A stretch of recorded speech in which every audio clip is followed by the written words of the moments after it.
Okay, let's move to item 4.2, our budget update. Vice Chancellor Troy.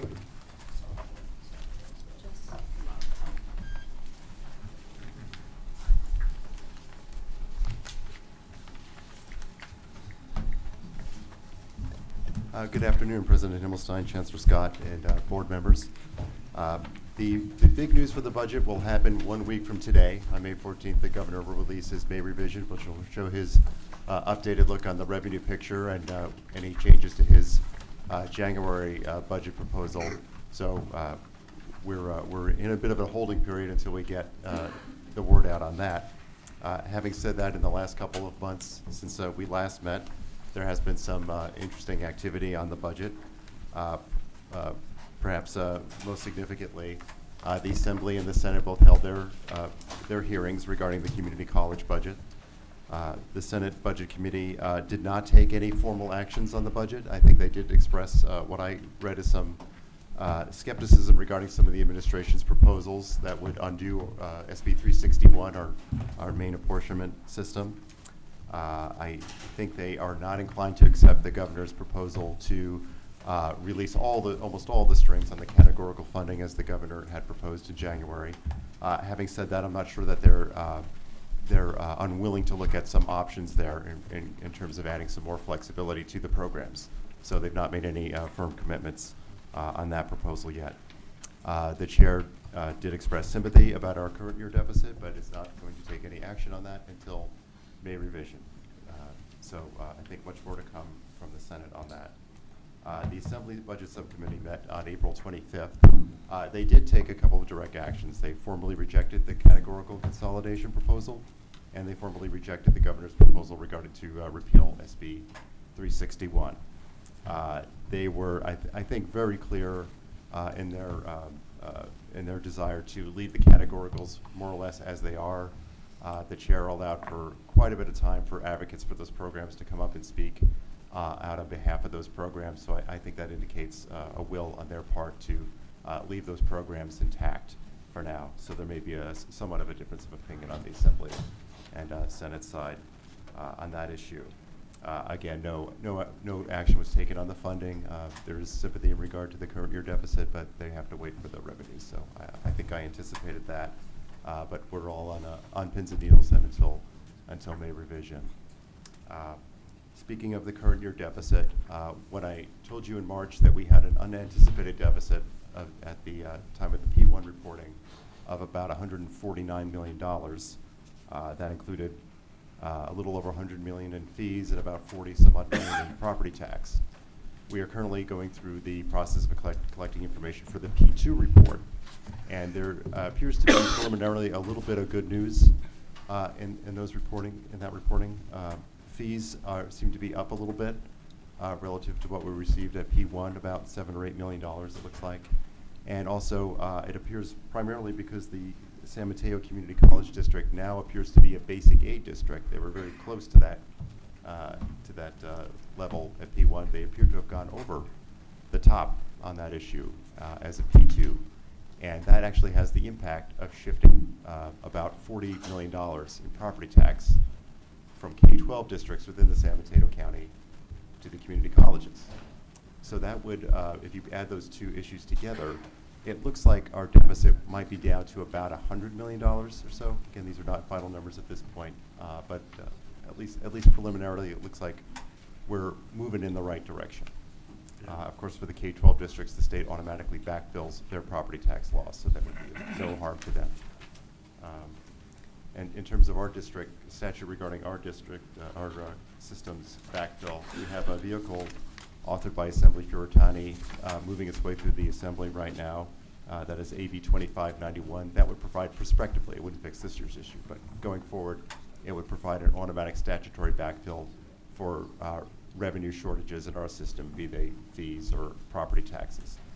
That's currently sitting on the Assembly suspense file, so we're advocating for that bill. It seems only fair that our budget gets trued up in years in which the budget assumptions fail to match the reality. We have some bad news in regard to the tax receipts. As you may have read, the controller found in April that receipts were down more than $2 billion below projections. For the fiscal year to date, it looks like we're down about $3 billion in total for the current year. So if you combine that with the governor's revised tax proposal in November, as you probably recall, he had his own proposal which would have produced about $7 billion in new revenues for the 12-13 year. He combined his proposal with the millionaire's tax. That increased the totals for November up to about $9 billion. I think if you put those two together, I suspect we would not see a huge change to our to the total amount of funding proposed for our system in November. But the decreased fees in the current year probably makes it a little bit more difficult to address our deficit. With that, we'll have to wait till May 14th and see what they're able to come up with then. We have certainly spent a lot of time educating the members in the governor's office about the importance of that deficit. Chancellor Scott mentioned the Joint Higher Education Advocacy Day last week. We made that point to them and to the legislative leaders. And I think it's fair to say that they are aware of the problem and they would like to do something about it. But they're going to need resources to make that happen. So I think they're looking at options to try to shape the budget to handle that. With that, I would await your questions. Members? Member Baum? Could you, I'm sure you've told us this before, but could you reacquaint the dynamic you were describing with San Mateo? A basic aid district as opposed, what is a basic aid district versus? Yeah, a basic aid district is a district that is able to fully fund itself with its property taxes. So they don't need any state general fund to meet their total computational revenue, as we call it. And so if they are able to fund, then you're saying that returns money back to the system? That's right. That reduces the property tax shortage. That they had gotten more of a share of it before. Now, because they don't need general fund, that allows for more dollars to flow throughout the system. How many districts are in that situation across the state? They would be the 4th district. Pardon me, 4 of them? Yeah, so there's 3 currently, and San Mateo would be the 4th. Okay, thank you. Comments? Just a quick question, hopefully a quick answer, Dan. What is the, having worked on SB 361 with then Senator Scott, that I did not realize that in the governor's proposal, he was proposing to undo 361. Is that a financial issue? That's right. There's a few words in the budget bill language that says for the 12-13 fiscal year, districts will get money in the same proportion to which they got them in the prior year, unless the Chancellor's office comes up with a different allocation method. The subsequent trailer bill language found that it would repeal SB 361. Wow. I think this is a part of the governor's worldview is to kind of put his thumb on the scale of treating us more like a higher education system, have the dollars flow to us, and have the Board of Governors and the Chancellor's office and the system have a little more discretion over how those dollars were used. And our thought is that that's a discussion we might be willing to engage in. There could be some real benefits to that, but we think repealing the funding system as of July 1 is perhaps a bit hasty. So it would repeal the funding system but grant no further authority to the Board of Governors or the Chancellor's office? Well, presumably it would be up to us to come up with a plan that Finance would approve. And what the instructions were for them were very open-ended. I see. Okay. We have a request to speak to the board. Ralph Black.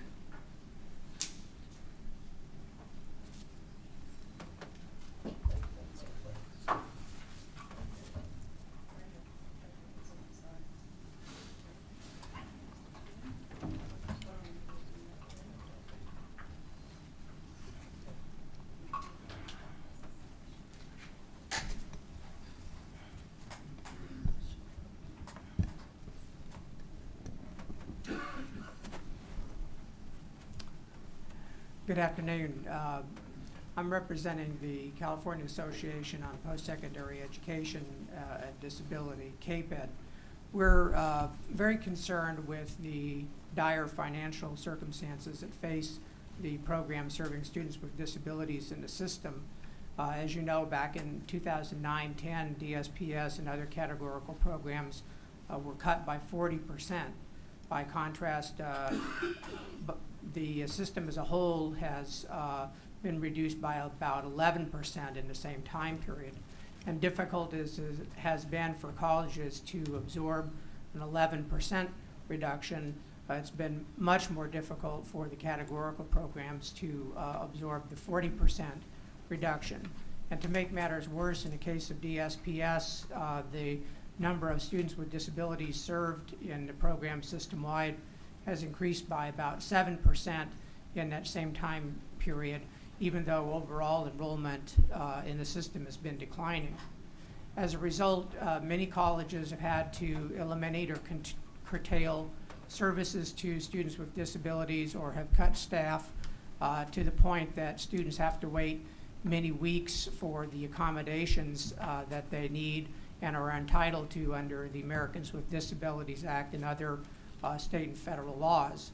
This jeopardizes the ability of students to complete their educational programs and also places the colleges and the Chancellor's Office at risk due to the legal liability.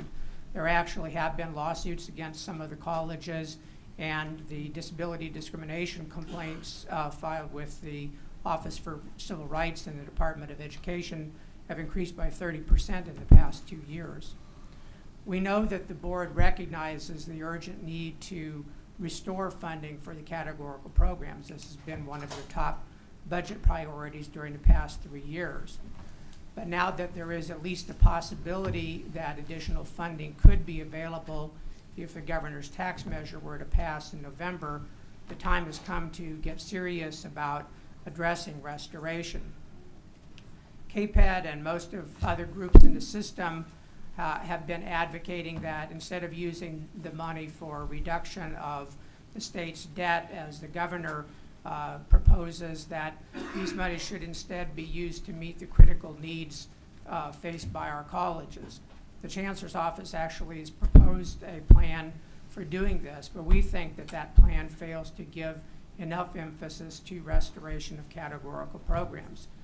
It would devote only $44 million out of $218 million for restoration of categorical funding. At that rate, even with similar augmentations, it would take another 5 to 7 years to achieve restoration, and we've already waited 3 years at this point. KPED believes that the board should commit to seeking restoration in no more than 3 years and should allocate a larger share of these funds for the restoration of categorical programs. We would recommend that 30% be used for that purpose and 10% devoted to the student success implementation. This plan would devote a little bit less to student success than what the Chancellor's Office has proposed, but the programs for students with disabilities and other categorical programs also support the goal of achieving student success. Thank you. Thank you. Okay. Thank you, Vice Chancellor.